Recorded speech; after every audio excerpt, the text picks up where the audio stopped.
સરસ મજાના પીળા પીળા મમરા અને એની ઉપર નાખી દેવાનું છે મકાઈના મમરા અને પછી નાખી દે છે સરસ મજાની કોથમીર અને બનાવવા જઈ રહ્યા છે ભાવેશભાઈ ભેળ।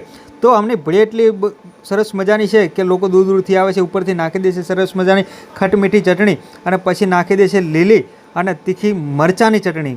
આ બંને ચટણી મિક્સ કરી અને થોડી કોથમીરનો માળો ચલાવી અને ગોળ ગોળ ગોળ ગોળ ગોળ ગોળ ગોળ ગોળ ભમાવતા ભમાવતા કરી નાખ્યું છે ભેળસેળ। એટલે તો આનું નામ પડી જાય છે સરસ મજાની પંજાબી ભેળ। તો આ ભેળ ખાવા માટે લોકો દૂર દૂરથી આવતા હોય છે અને ભાવેશભાઈએ બનાવી નાખી છે ચકાચક ભેળ। તો ભેળ ઉપર હવે સરસ મજાનો માવો અને બટાકાનું ટફિંગ કરી અને એટલી સરસ મજાની ભેળ ભાવેશભાઈ બનાવે છે કે વાત જ જવા દો।